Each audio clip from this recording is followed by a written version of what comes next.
Hello, আসসালামু আলাইকুম guys, কেমন আছেন সবাই? আশা করি সবাই আছেন অনেক ভালো। তো আল্লাহর রহমতে আমি অনেক ভালো আছি। তো গাইস, আপনারা যদি আমার চ্যানেলে নতুন হয়ে থাকেন তাহলে অবশ্যই চ্যানেলটি সাবস্ক্রাইব করে আমাদের সাথেই থাকবেন।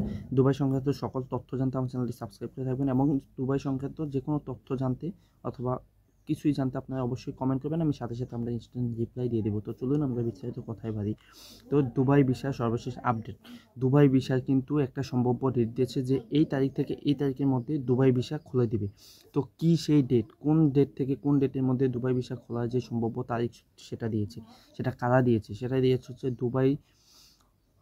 বাংলাদেশের যত টাইপিং সেন্টার আছে বা পাকিস্তানের ইন্ডিয়ার যত টাইপিং সেন্টার আছে ওইখানের মানুষ সবাই মিলেঝিলে একটা সম্ভাব্য ডেট দিয়েছে। সেটা হচ্ছে যে জানুয়ারির 20 তারিখ থেকে ফেব্রুয়ারির 15 থেকে 20 তারিখের মধ্যে খুলে দিবে সকল ভিসা। কোন কোন ভিসা খুলবে এটা হচ্ছে মেন বিষয়, ঠিক আছে? অনেকেই বলতেছে ট্যুরিস্ট ভিসা খুলবে, ফ্যামিলি ভিসা খুলবে, বাকি সব খুলবে না, কিন্তু তা না, খুলে দিবে সকল ভিসা, ঠিক আছে? আমি কিন্তু কালকে একটা এআই দিয়েও ভিডিও বানিয়েছি, ওইখানেও কিন্তু এআইও বলে দিয়েছে, আর্টিফিশিয়াল ইন্টেলিজেন্টও বলে দিয়েছে যে সকল ভিসা খুলে দেবে। সকল ভিসা বলতে tourist visa, family visa, visit visa, investor visa, high profession visa, student visa, labour visa, free zone visa, free visa, company visa, সকল ভিসা খুলে দেবে দুবাই সরকার, ঠিক আছে? তো সকল ভিসা খুলে দেওয়ার পর আপনারা সবাই যাওয়ার সময় সাবধানে যাবেন।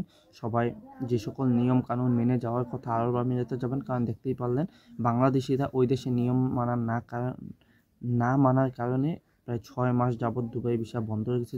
যে কারণে আমাদের মতো অনেক প্রবাসী আছে যারা নতুন করে যেতে চায়, কিন্তু আমরা তো একবার গিয়ে এসেছি, আমাদের কি অবস্থা হবে? দেশে বেকার কিছু করতে পারতেছি না, ওই রকম একটা অবস্থা। তো এই কারণে হচ্ছে যে সবাই আইন মেনে চলবেন, দুবাই সরকার আইন মেনে আইন রেখে চলবেন, কোনো প্রকার ঝামেলা করবেন না। তো কেমন লাগলো ভিডিওটা অবশ্যই কমেন্ট বক্সে জানাবেন। যদি ভালো লাগে ভিডিওটিতে লাইক দিবেন, চ্যানেলটি সাবস্ক্রাইব করবেন। আজকের মতো ভালো থাকুন, সুস্থ থাকুন, আল্লাহ হাফিজ, আসসালামু আলাইকুম।